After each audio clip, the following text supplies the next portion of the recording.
Bismillahirrahmanirrahim. Alhamdulillahirabbil alamin. Wa bihi nasta'inu ala umurid dunya waddin. Wassalatu wassalamu ala asyrafil anbiya'i wal mursalin. Sayyidina wa habibina wa syafi'ina wa qurrati a'yunina wa maulana Muhammadin wa ala alihi wa ashabihi wa dzurriyyatihi ajma'in, amma ba'd.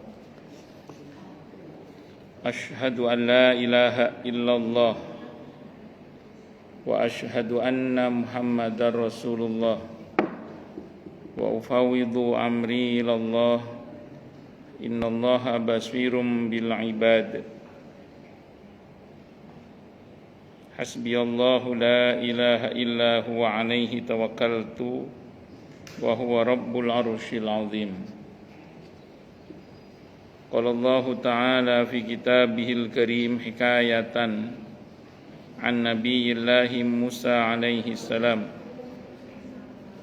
Waalaikumsalam warahmatullahi wabarakatuh. Rabbi syrah li sadri wa yassir li amri wahlul 'uqdatam min lisani yafqahu qawli. Para asatidzah, para ibu-ibu sekalian, hafidhani wa hafidhakunallah, bil khusus segenap pengurus majelis taklim ibu-ibu ibu-ibu Sabila, yang semoga pengurusnya dan jamaahnya selalu dalam naungan rahmat, barokah, perlindungan serta bimbingan Allah Subhanahu wa taala. Amin, Allahumma amin, insyaallah. Dan tentu saya doakan semoga kemuliaan ibu-ibu sekalian selalu dijaga dan ditingkatkan terus oleh Allah Subhanahu wa taala sebagai seorang muslimah, sebagai seorang istri, sebagai seorang ibu, dunia hingga syurga. Amin, Allahumma amin, insyaallah. Oke. Mau berangkat tanggal berapa berangkat, Pak? Tanggal berapa berangkat? Gelombang kedua nih. Langsung Mekah. Gelombang kedua. Oh. Bu siapa? Oh, Bu Irma. Oke. Sama gelombang kedua. Gelombang kedua semua berarti. Allahumma inna nas'aluka ilman nafi'a wa rizqan thayyiba wa amalan mutaqabbala wa fatahallahu alaina futuhal arifin. Allahumma inna na'udzubika min ilmin la yanfa' wa amalin la yurfa' wa qalbin la yakhsha' wa du'a la yusma'. Allahumma ati anfusana taqwaha wa zakkiha anta khairu man zakkaha anta waliyuha wa maulaha. Amin, Allahumma amin, insyaallah. Dan ini kita doakan Ibu Ira Nagara Wardani, betul ya? Dan Ibu Irma insyaallah akan sama putranya nggih. Apa? Irma Yati Arba'in sama putranya insyaallah nggih. Kita doakan beliau, Bu Ira beserta suaminya dan rombongannya, Ibu Irma beserta putranya dan rombongannya semuanya, bahkan seluruh jamaah haji Indonesia, bahkan seluruh kaum muslimin yang berhaji, kita doakan semoga sehat walafiat selalu. Allah mudahkan perjalanan dan manasik hajinya. Allah mudahkan, Allah berkahi, Allah lancarkan, sehingga Allah anugerahi untuk beliau berdua dan rombongan semuanya haji yang mabrur, yang laisa lahu jaza illal jannah. Al-Fatihah. A'udzubillahi minasyaitonir rajim. Bismillahirrahmanirrahim. Alhamdulillahirabbil alamin arrahmanir rahim maliki yaumiddin iyyaka na'budu wa iyyaka nasta'in ihdinas siratal mustaqim siratal ladzina an'amta 'alaihim ghairil maghdubi 'alaihim waladdallin. Amin. Bismillahirrahmanirrahim. Halaman 101 nggih. Bagian kedua itu berapa macam jenis nasakh Al-Qur'an. Nasakh atau istilah ayat yang menghapus dan ayat yang dihapus ya. Dalam Al-Quran ada 3 macam. Ini supaya mengingatkan kembali saja bahwa contoh ayat yang menasakh itu ayat waris menasakh ayat wasiat untuk ahli waris misalnya, itu contoh aja ya. Jadi ayat wasiat untuk ahli waris itu dihapus oleh ayat tentang waris. Terus kemudian larangan ziarah kubur itu dihapus dengan dalil bolehnya ziarah kubur misalnya. Terus kemudian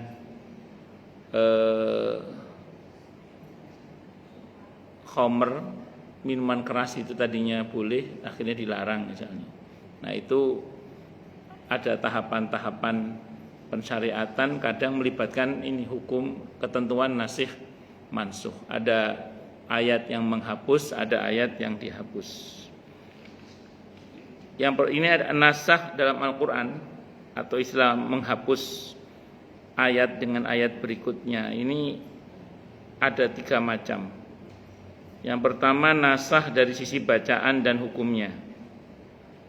Yang kedua nasakh dari sisi bacaan tetapi hukumnya tetap.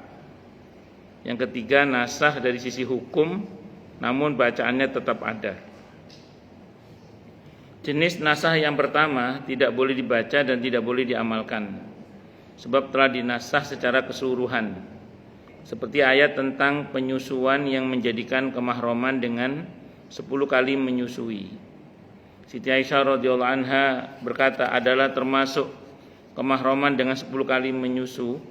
Aisyah radhiyallahu anha berkata adalah termasuk Al-Qur'an yang pernah adalah termasuk Al-Qur'an yang pernah diturunkan 10 kali menyusu yang diketahui dapat menjadikan kemahroman. Kemudian dinasakh dengan ketentuan 5 kali menyusui yang diketahui.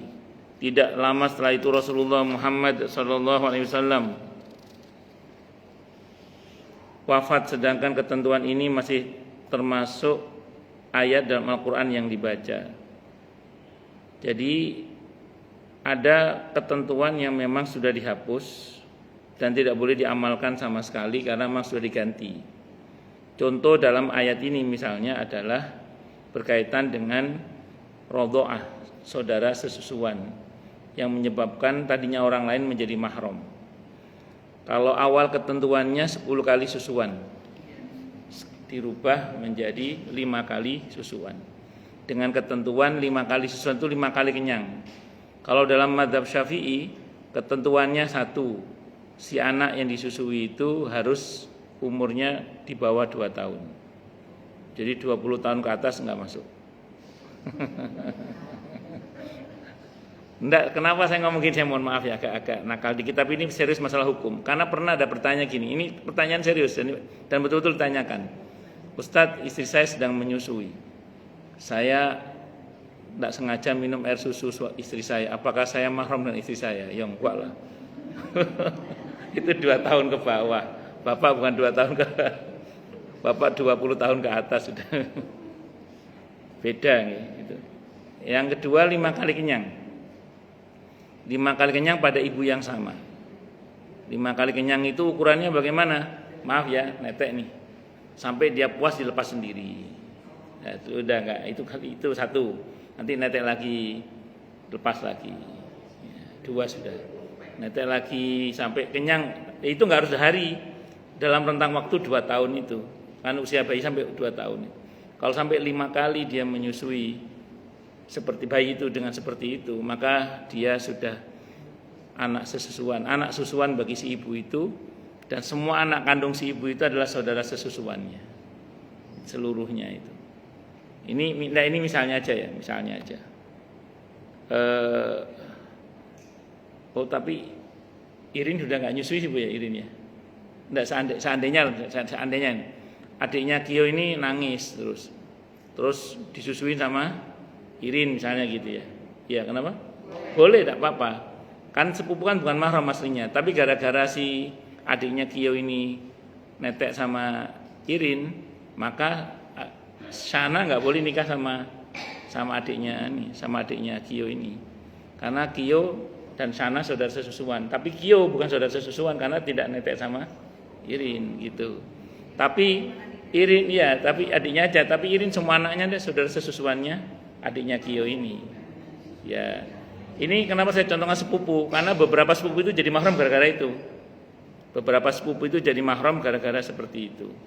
Jadi sama-sama hamilnya kakak adik. Terus ketika melahirkan, kadang si keponakan disusul oleh bibinya ini karena ibunya keluar rumah atau apa. Monggo Bu, monggo. Nah, terus kemudian kalau sampai 5 kali kenyang maka dia mahram. Nah, terus pertanyaannya muncul, bagaimana dengan Bang Asi? Kalau Bang Asi kan tidak jelas dari ibu siapa saja kan, campur-campur. Kalau itu nggak berdampak ke mahram karena nggak jelas itu. Makanya kalau dalam madzhab Syafi'i itu, sependek yang saya baca ya, ketentuan mahram itu harus nyusul langsung, sehingga jelas sumbernya dari satu ibu itu. Nah, tapi kalau sudah didot, taruh di freezer atau di mana tuh diminumkan, itu sudah tidak lagi sebut dengan sesusuan lagi. Kalau dalam madzhab Syafi'i, kenapa? Enggak, itu dalam madzhab Syafi'i fikih klasiknya itu gitu. Rupanya pendapat itu untuk itu, pendapat itu untuk mengantisipasi kalau sekarang ada Bang Asi seperti sekarang ini, maka menggunakan Bang Asi itu tidak apa-apa. Menggunakan Bang Asi itu tidak apa-apa dan itu tidak berdampak kepada mahram. Tapi kalau kita melihat hikmatut tasyri' Bu Dini, kalau lihat hikmatut tasyri', kalau memang diketahui betul-betul bahwa itu susu dari satu ibu misalnya, bisa saja kalau melihat dari hikmatut tasyri'. Kalau melihat dari hikmatut tasyri' di mana kemudian kalau hikmatut tasyri'nya kan gini Bu. Apa yang dikandung oleh darah itu dikandung oleh air susu itu. Itu seperti itu. Makanya terus kemudian dia menjadi sepersusuan atau mahram dalam hal ini itu. Itu seperti itu. Wallahu a'lam bishawab. Pun lanjut nggih. Itu contoh aja itu. Menurut Fakhruddin Ar-Razi rahimahullah, bagian pertama 10 kali menyusu dapat menjadikan kemahraman, sudah dinasah hukum dan bacaannya. Sedang bagian kedua 5 kali menyusu itu dinasah dari sisi bacaannya, tapi hukumnya masih tetap. Demikian menurut pendapat dari kalangan pengikut mazhab Syafi'i. Bentuk nasah yang kedua, sebagaimana dikatakan Az-Zarkashi dalam Al-Burhan, wajib diamalkan apabila sudah diterima oleh umat. Hal tersebut sebagaimana diriwayatkan bahwa surah An-Nur terdapat ayat yang berbunyi, Asy-syaikhu wa syaikhatu idza zanaya farjumuhuma albattatan nakalan minallahi wallahu azizun hakim. Kakek-kakek dan nenek-nenek apabila berzina, maka rajamlah mereka. Rajamlah mereka itu kedua-duanya selama-lamanya sampai mati. Sebagaimana hukuman dari Allah, sedangkan Allah Maha Gagah lagi Maha Bijaksana. Umar bin Khattab radhiyallahu anhu pernah berkata, seandainya tidak ada kekhawatiran orang-orang akan berkata, Umar telah menambah sesuatu dalam kitab Allah, tentu ayat ini kutulis dengan tanganku dalam Al-Quran. Ibnu Hibban meriwayatkan dalam kitab sahihnya dari jalur Ubay bin Ka'ab radhiyallahu anhu, makasih Pak, bahwa ia berkata, adalah surah Al-Ahzab itu menyamai surah An-Nur, yakni panjangnya, kemudian ada beberapa ayatnya yang dinasah.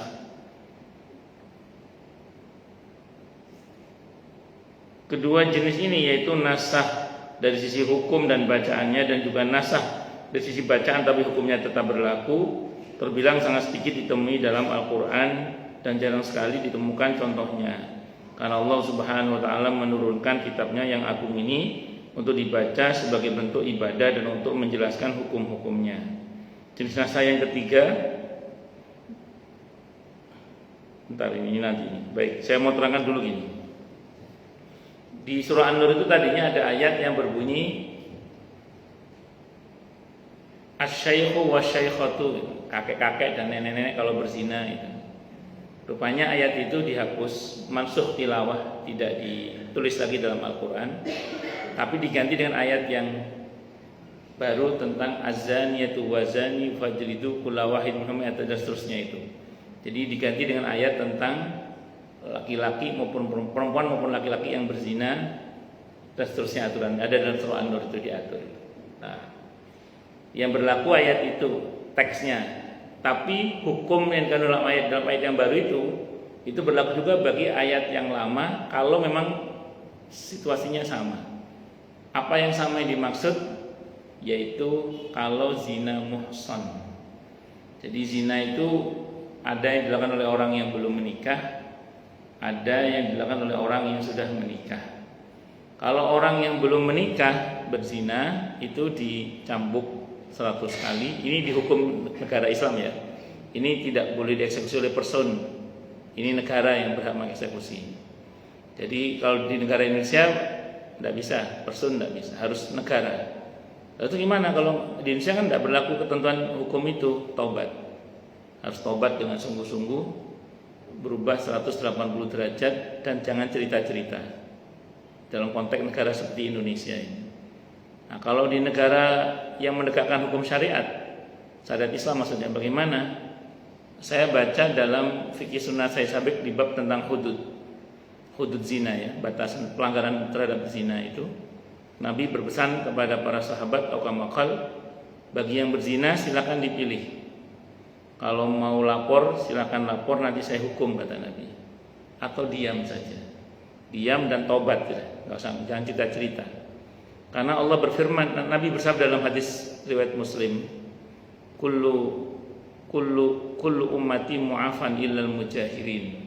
Setiap umatku pasti dimaafkan kecuali mujahirin. Sahabat nanya, siapa mujahirin itu ya Rasulullah? Nabi menjawab, orang yang di malam hari dia berbuat dosa, Allah tutup aibnya, siang hari dia cerita-cerita. Nah, jadi dia buka aibnya sendiri. Nah, makanya jangan ceritakan, taubat, minta ampun kepada Allah Subhanahu wa taala. Kalau dia sudah menikah, itu dirajam sampai mati. Kalau yang bersangkutan lapor, kalau yang bersangkutan atau dilaporkan. Kalau dilaporkan, yang melaporkan harus punya bukti, yaitu melihat langsung, saksi yang melihat langsung kejadian itu minimal 4 orang. Nah, itu seperti itu. Kalau tidak bisa menghadirkan saksi yang menuduh tadi, disuruh mencabut tuduhannya dan disuruh bertaubat dan memperbaiki nama orang yang dicemarkan itu. Kalau dia tidak mau mencabut dan tidak bisa mendatangkan bukti, maka dia dicambuk 80 kali. Itu dalam hukum pidana Islam ya. Itu seperti itu. Makanya hati-hati, jangan gampang nuduh orang berzina. Yang sudah terlanjur berbuat harus taubat, minta ampun kepada Allah Subhanahu wa taala dan mencabut tuduhannya dan memperbaiki nama orang yang dimaksud kalau tidak bisa mendatangkan bukti. Allahu Akbar. Kalau ada pengakuan itu yang jadi sebagai bukti. Saya pernah kuliah subuh. Habis kuliah subuh itu dipanggil oleh jamaah ke rumahnya, diminta datang ke rumahnya. Habis kuliah subuh itu saya datang ke rumahnya. Si bapak ini ngomong ke saya gini, Ustadz, apa yang harus saya perbuat? Istri saya telah berzina, Ustadz, dia bilang gitu. Bapak ngomong gitu, ada buktinya? Saya bilang gitu. Dia ngaku, Ustaz. Berarti pengakuan diterima. Selama 1,5 tahun 2 kali dikerjakan di rumahnya. Dan itu dengan laki-laki yang selama ini ekonominya dibantu oleh suaminya. Allah. Kata si suami ini, apa harus saya rajam istri saya, Ustaz? Dia bilang gitu. Oh, jangan Pak, saya bilang gitu. Jangan. Itu urusan negara, bukan urusan pribadi gitu. Itu yang berhak mengeksekusi rajam itu bukan bapak tapi negara. Nah, dalam konteks Indonesia bagaimana? Ya karena negaranya tidak menegakkan hukum itu, ya harus tobat dengan sungguh-sungguh dan jangan cerita-cerita lagi udah. Itu seperti itu. Allah Akbar. Kalau yang satu ngaku, satu nggak ngaku, gimana? yang ngaku yang dihukum. Pernah, ini kisah nyata juga ya. Jadi ada orang itu, laki dan perempuan, bapak-bapak. Yang laki itu orang menteng, yang perempuan itu orang jati bening, jati makmur ya. Jati makmur apa jati keramat saya nggak tahu, daerah jati Pondok Gede lah, Pondok Gede. Kalau ngaji itu paling depan ini laki perempuan. Saya juga heran, dari Menteng jauh-jauh ngaji ke saya. Ngajinya di Pondok Gede itu. Ternyata dua orang ini mantan waktu SMP. Mantan waktu SMP.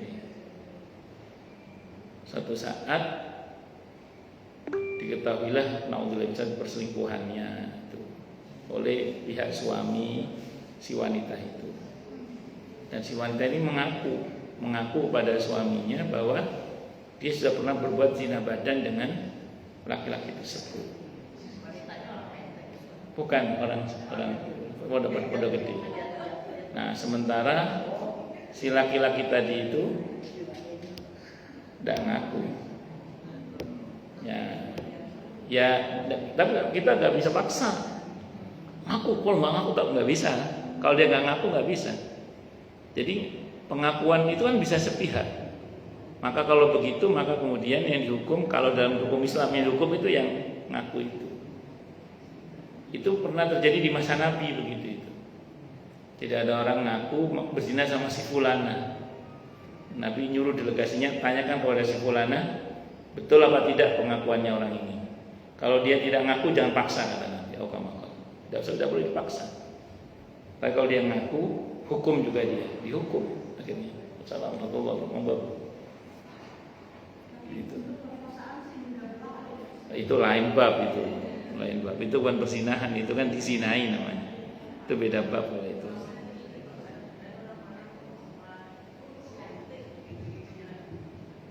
Apa itu apa? Secara prinsip kita hati-hati loh. Kalau ngomong orang, ada anak orang masih gadis, kita ngomong udah nggak perawan itu. Hati-hati itu. Itu qadzaf termasuk. Tidak boleh itu. Kecuali dia ngaku. Kan ada yang ngaku kan. Misalnya videonya kesebar, terus dia ngaku misalnya. Atau dia ngaku kerjaannya begitu misalnya. Nah, kalau ngaku, ya, pengakuan itu bukti. Pengakuan. Okay.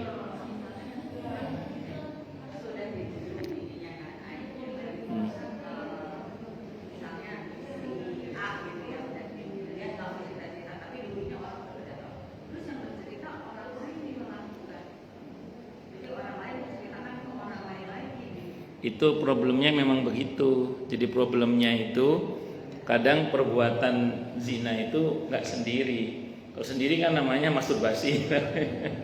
Jadi itu memang kadang kendalanya di situ Bu Ratna. Jadi yang sudah tobat nggak cerita, temennya yang cerita. Ya udah tobat aja udah. Yang penting jangan dia yang cerita gitu aja. Yang penting tobat, minta ampun sama Allah. Mudah-mudahan Allah tutup aibnya. Wallahu a'lam. Ya, itu ya, jadi masalah zina ini masalah serius. Nah, yang ngaku saja Nabi itu nggak suka merespon cepat Nabi. Saya pernah baca dalam beberapa literatur itu ada seorang datang kepada Nabi Muhammad SAW. Dia bilang, ya Rasulullah saya telah berzina. Itu Nabi nggak peduli, kayak orang nggak hero gitu. Saya telah berzina ya Rasulullah. Pokoknya Nabi nggak menghiraukan orang ini. Sampai karena dia maksa.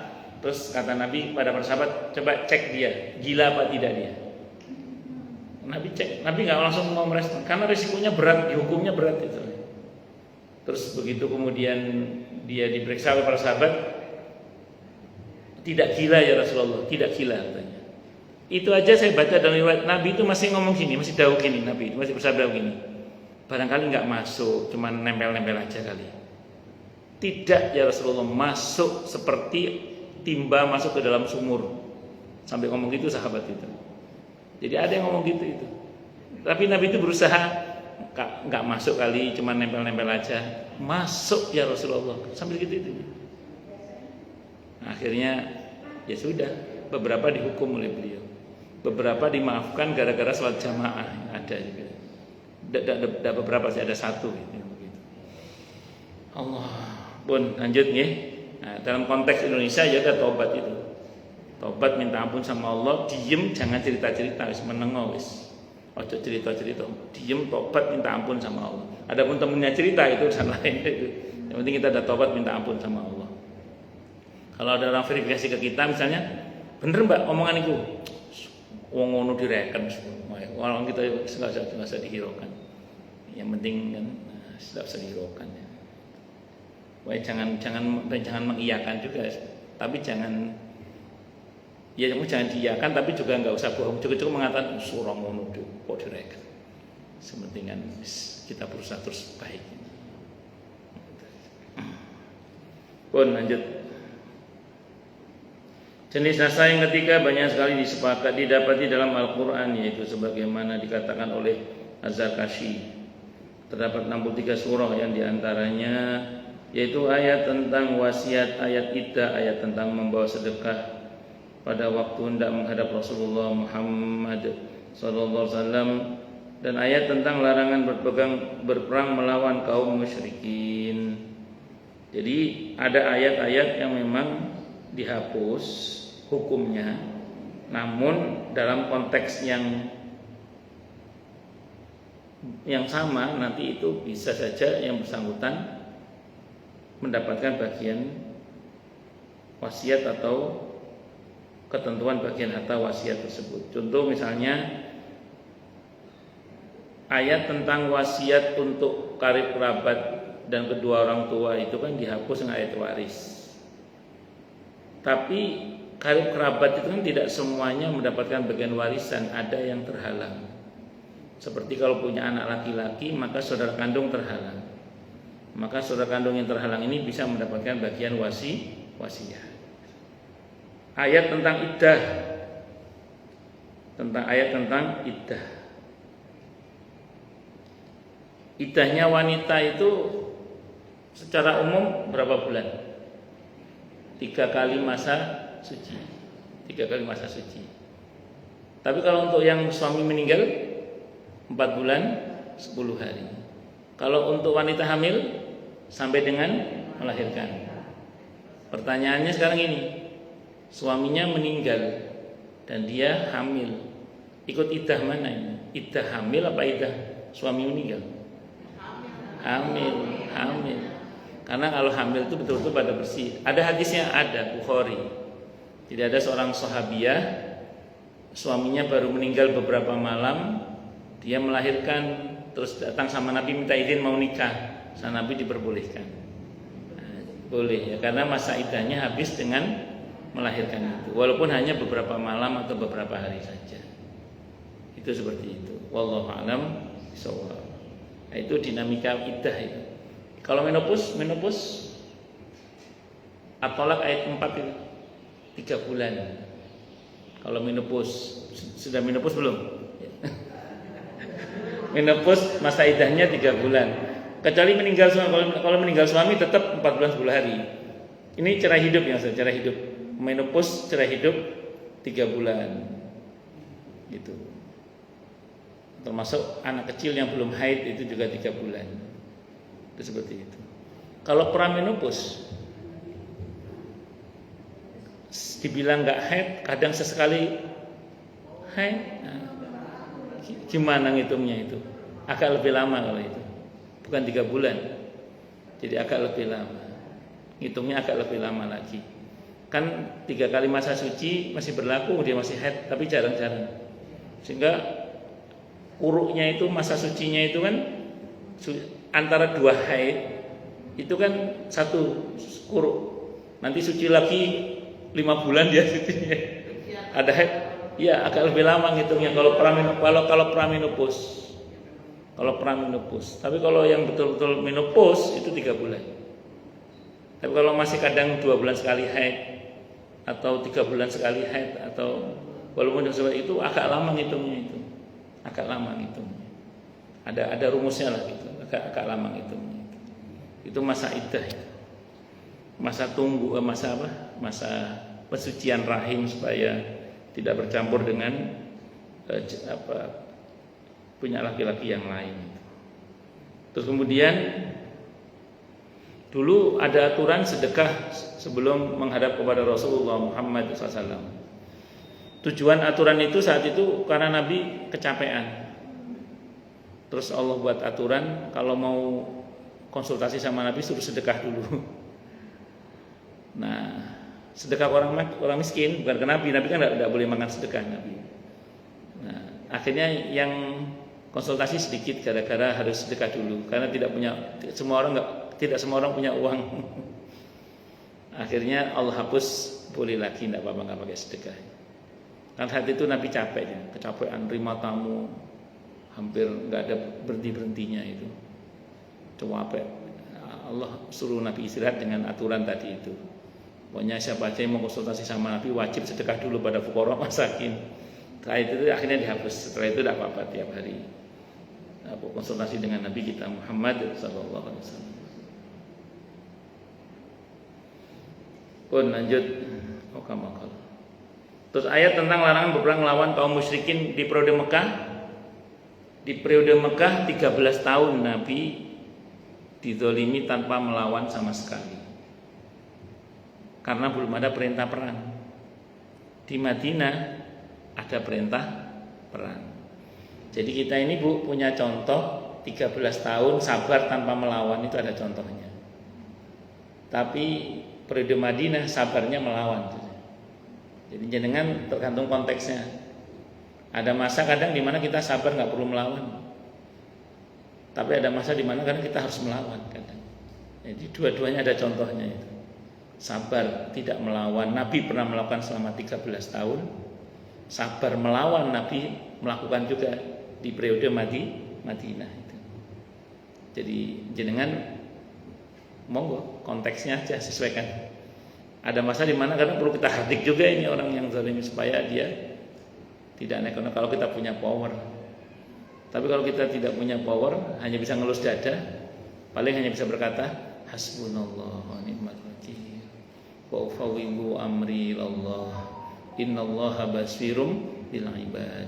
Innama ashku basi wa huzni ilallah. Paling hanya bisa berkata begitu.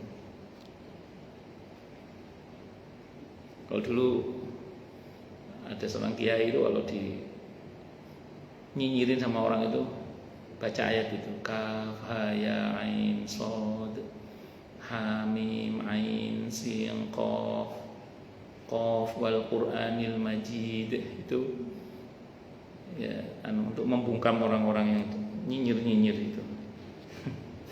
Akhirnya dibungkam beberapa mati malah. Syekh Hibatullah bin Salamat telah menyusun satu risalah tentang nasih mansuh. Yang antara lain dijelaskan, ketahuilah bahwa permulaan nasah dalam syariat yaitu tentang sholat, lalu kiblat, kemudian puasa yang pertama, kemudian tentang berpaling dari kaum musyrikin, lalu perintah untuk berjihad melawan mereka, kemudian perintah membunuh mereka, lalu perintah memerangi ahli kitab sehingga mereka membayar jizyah, pajak dan seterusnya. Jadi misalnya permulaan, misalnya masalah sholat itu sependek yang saya pelajari ya. Tadinya sholat itu dua salam tadinya.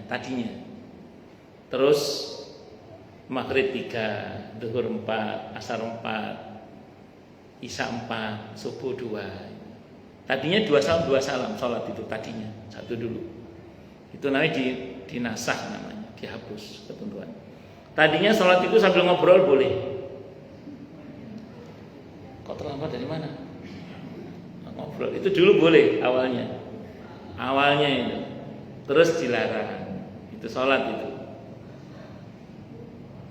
Sebelum sholat 5 waktu sudah ada kewajiban sholat. Kalau saya nggak salah untuk Nabi itu sholat tahajud itu.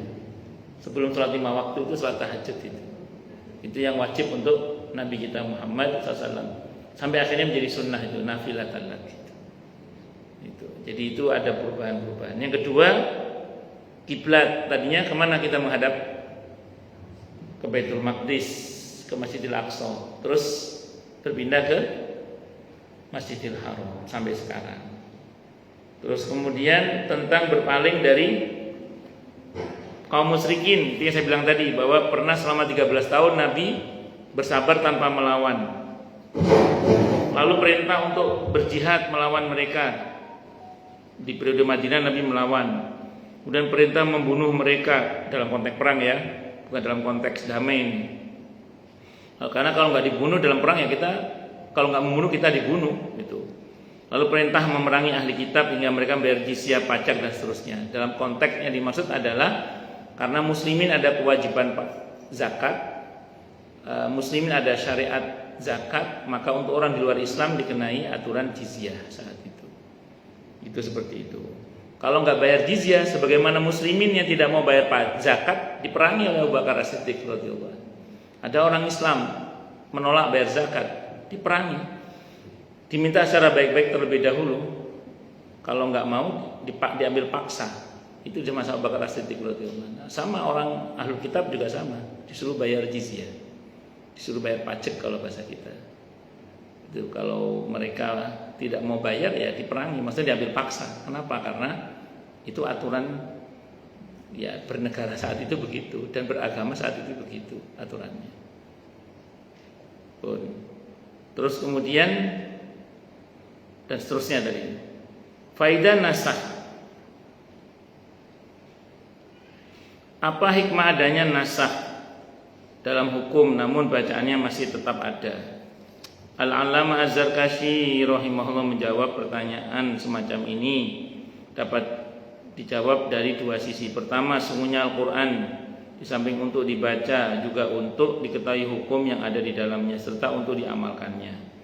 Dengan begitu Al-Quran dibaca karena ia adalah firman Allah yang bagi orang yang membacanya ia akan mendapat pahala. Untuk itulah maka bacaannya masih tetap ada. Kedua, pada umumnya nasakh bertujuan untuk memberi keringanan sehingga bacaannya tetap ada agar terus mengingat-ingat nikmat yang diberikan Allah kepada kita. Ini loh tadinya aturannya begini, sekarang begini, dimudahkan. Jadi ada biasanya hukum yang menghapus itu lebih memudahkan daripada hukum yang dihapus biasanya. Nah itu supaya untuk kita tahu bahwa oh ini ada keringanan dari Allah. Makanya kalau ibu ngaji usul fikih itu ada istilah azimah, hukum asal, ada rukhsah, keringanan-keringanan. Jadi saya ulang, ada azimah itu apa? Hukum asalnya. Nanti ada rukhsah, keringanan-keringanannya itu. Sholat 4 rakaat, kalau kita safar boleh nggak dikosor? Boleh. Dijamak kosor boleh? Boleh. Nanti Bu Ira kalau di Mina kosor, tidak bisa jamak.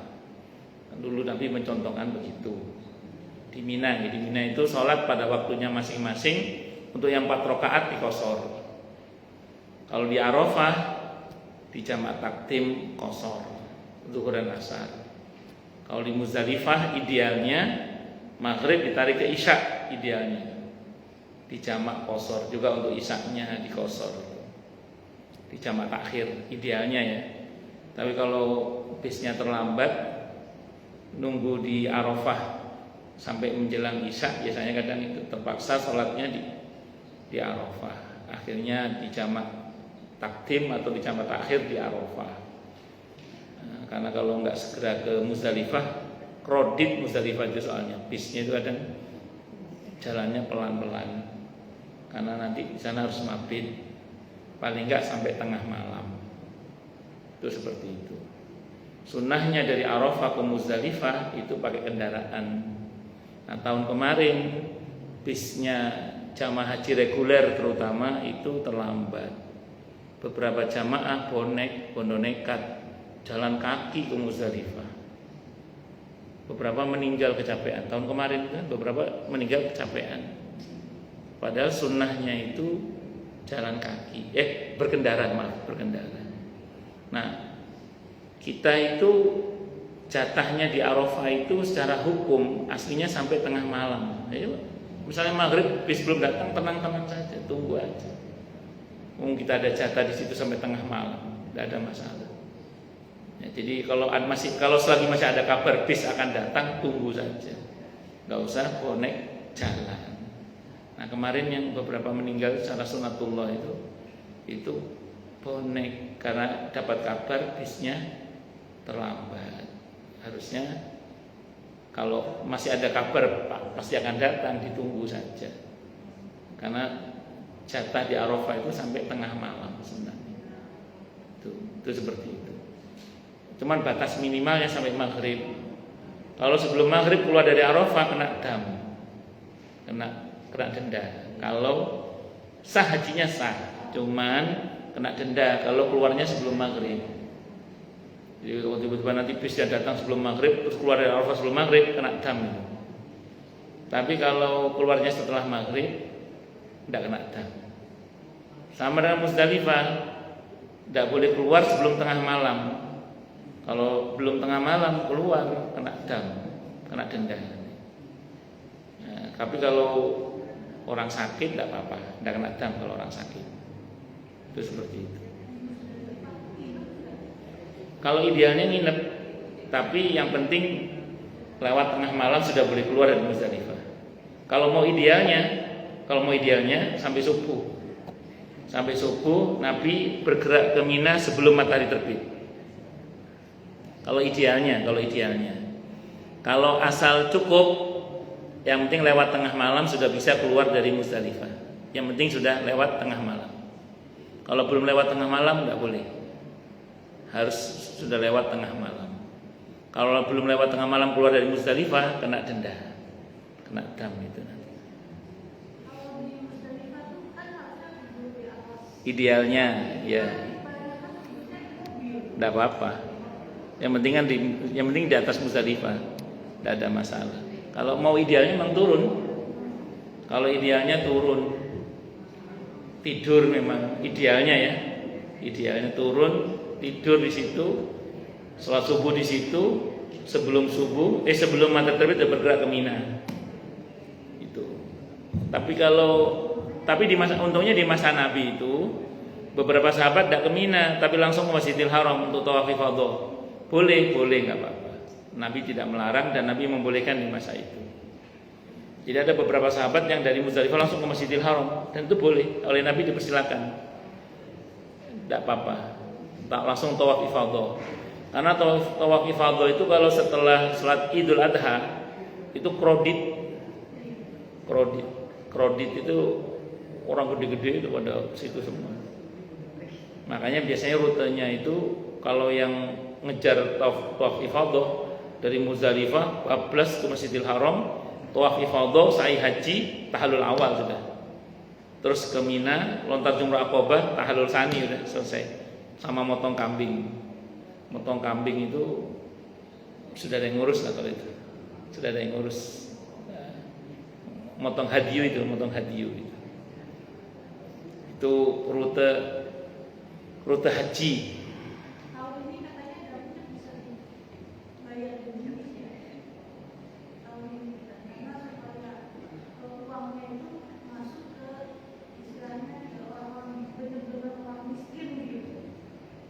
Tapi kan harus dipotong di sana.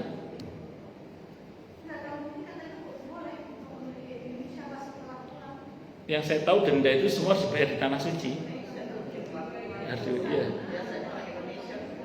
Dipotong di sana, dipotong di sana. Untuk dam itu dam. Kalau untuk denda dibayar di sana dan untuk orang di sana di tanah suci. Kalau untuk uangnya itu dibayar di sana dan untuk orang di sana. Bayarnya bisa dari sini, tapi dibayar di sana. Misalnya gini, jangan udah terlanjur pulang ke Indonesia, baru ingat kemarin habis gigit-gigit kuku pas ihram, copot kuku satu, kan dendanya ngasih makan orang miskin itu, bukan motong. Akhirnya telepon Mutawif, Pak Mutawif, ada nomor rekening nggak? Kirim ke rekening, tolong sedekahkan fukara miskin di tanah suci situ, fukara masakin tanah suci. Jadi bukan di Indonesia, bukan di luar tanah suci. Jadi denda itu semua dibayar untuk orang-orang yang ada di tanah suci itu, bukan di luar tanah suci. Termasuk pemotongan hadyunya itu di tanah suci, bukan di tanah halal, bukan di luar tanah. Di Madinah aja tidak boleh, apalagi Indonesia. Nah, pemikiran itu memang saya tidak tahu pemikirannya apa sih, memang lagi sekarang kok kota amalnya kaum muslim lagi diincar banget sekarang. Saya nggak tahu ada. Nonton nggih. Jadi yang saya tahu dalam aturan fikihnya itu denda, dam itu di tanah suci semua. Kalau pembayaran boleh dari sini, tapi eksekusinya di sana tetap. Dan untuk rumah sakit di sana, tidak di sini. Orang Indonesia tidak apa-apa, orang Sunda tidak apa-apa, tapi di sana, bukan di sini. Itu yang saya tahu, yang saya pahami, ngerti nggih. Wallahu a'lam bishawab. Nah, nanti jadi ceramah manasik haji nanti. Lanjut. Lanjut. Sampai mana tadi? Faidah nasah. Apa hikmah adanya nasah dalam tadi sudah ya? Keringan dulu. Ketiga, apakah Al-Quran dapat dinasah dengan sunnah? InsyaAllah kita bahas di pertemuan yang akan datang. Kalau nggak ada pertanyaan, saya teruskan. Monggo silakan yang mau tanya dulu. Yang mau tanya dulu, barangkali ada. Monggo Bu Maulana silakan.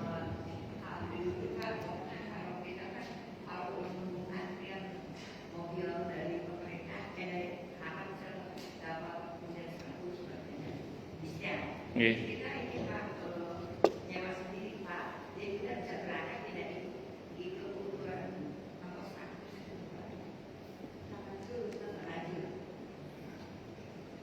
Sebentar. Tidak ikut bisnya pemerintah, tapi bayar taksi sendiri.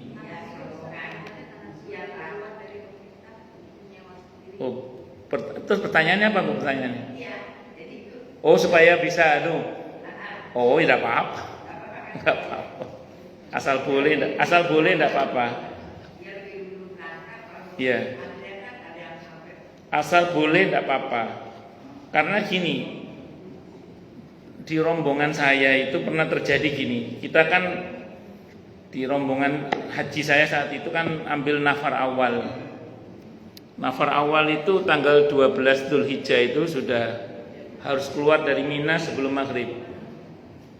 Ceritanya sopir bis saya itu dia lagi mabit di Mina juga, cuman tidak terlecak di mana orang Mesir.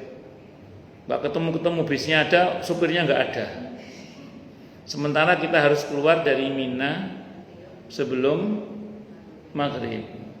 Akhirnya kita sewa bis lain selain bis kita. Ketahuan askar tidak boleh, suruh turun. Tidak boleh, harus sesuai, bisnya harus sesuai. Tidak sesuai tidak boleh, suruh turun. Walaupun akhirnya dengan izin Allah kita bisa keluar sebelum maghrib sih. Cuman agak sedikit terkatung-katung sebentar di pinggir jalan nunggu bis itu. Supirnya ngilang, supirnya dihubungi nggak bisa. Kejadian ini. Pas kita mau nafar awal itu ceritanya. Wallahu alam. Boleh aja, nggak apa-apa asal bisa, tidak ada kendala. Monggo yang lain silakan kalau ada. Kira. Monggo silakan kalau ada. Nggih.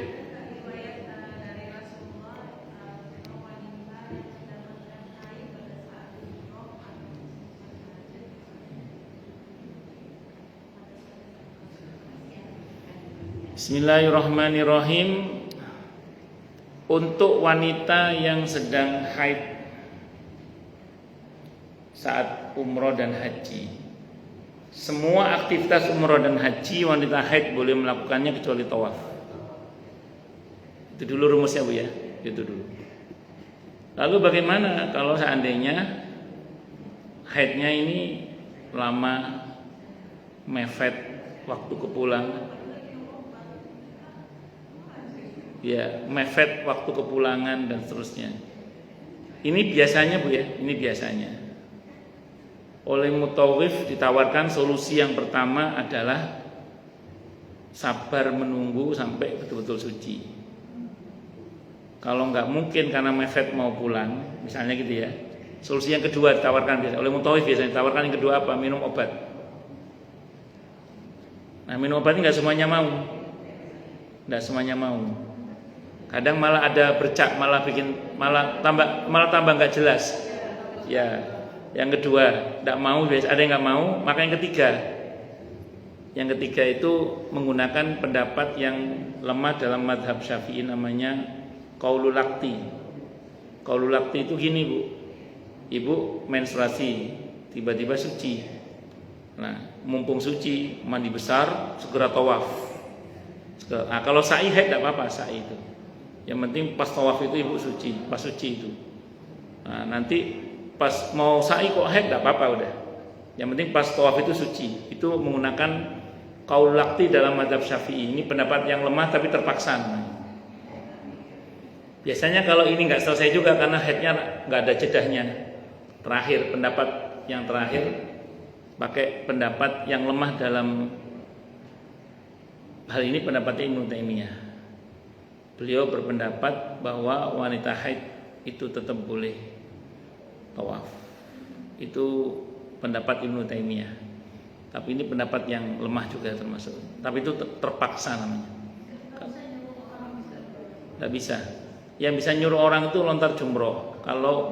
Kalau ada kendala misalnya kesehatan, keamanan misalnya, boleh melontar jumroh minta diwakilkan boleh. Kalau ada kendala tadi. Wallahu a'lam bishawab. Ngoten nggih. Silakan yang lain kalau ada.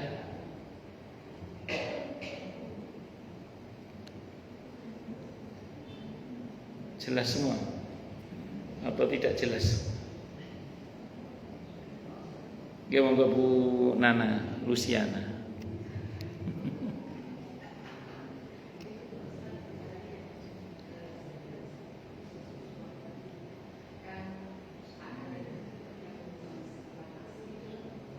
Ada yang Bang asing.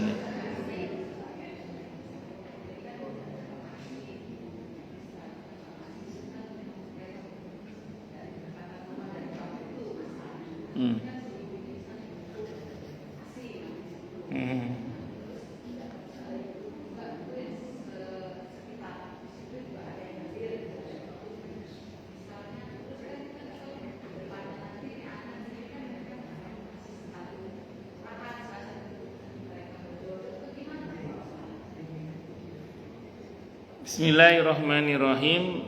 Kalau Bang ASI, jenis Bang ASI yang nggak jelas ini susunya ASInya siapa gitu, maka tidak terjadi mahram. Apalagi kalau Bang ASI itu ngambilnya bisa jadi dari ibu yang berbeda-beda, sehingga kemudian kemungkinan itu, makanya itu tadi saya bilang, makanya kalau dalam mazhab Syafi'i itu 5 kali kenyang itu nyusunya neteknya langsung. Itu untuk supaya secara meyakinkan betul-betul itu ASI dari satu ibu itu. Kecuali barangkali kalau kita merujuk pada hikmatut tasyri' ya.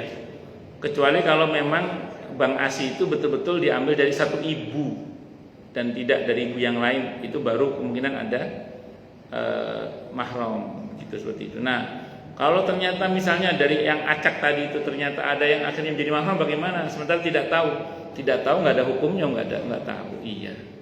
Orang nggak tahu nggih sami-sami. Wallahu a'lam bishawab. Nggih, yang lain silakan. Nggih, monggo Bu.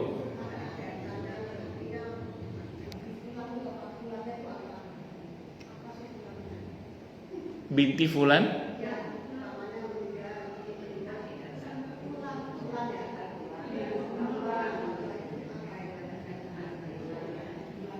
Talqin di kuburan itu ya. Oh, fulan itu seseorang. Fulan itu seseorang. Kalau bahasa kita kisana. Ada seseorang si fulan. Orang Arab itu nyebut seseorang itu si fulan. Fulanah. Ada seseorang, siapa seorang itu? Yo si fulan itu seseorang itu. Ngaten nggih. Wallahu a'lam bishawab. Ada lagi?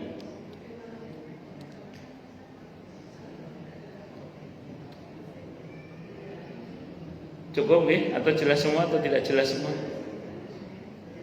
Kita tutup dengan hamdalah. Alhamdulillahirabbil alamin. Semoga kajian kita bisa bermanfaat, mubarakah fid dini wad dunya wal akhirah untuk kita, keluarga kita dan seluruh umat Islam semuanya. Dan mudah-mudahan kita semua dijadikan oleh Allah sebagai orang-orang yang sukses dunia akhirat, selamat dunia akhirat, bahagia dunia akhirat, dan dipermudah setiap urusan kita oleh Allah fid dini wad dunya wal akhirah. Semoga Allah limpahkan hidayah selalu untuk kita, semoga Allah tingkatkan selalu hidayah untuk kita, dan semoga Allah berikan hidayah untuk siapapun yang melihat kita. Subhanakallahumma bihamdika asyhadu an la ilaha illa anta astaghfiruka wa atubu ilaik. Sallallahu alaihi Muhammad wa ala alihi washabihi wasallam. Saya mohon maaf. Wassalamualaikum warahmatullahi wabarakatuh. Waalaikumsalam warahmatullahi wabarakatuh. Sami-sami. Kasih Ustaz. Sami-sami. Bu Neni, assalamualaikum. Waalaikumsalam.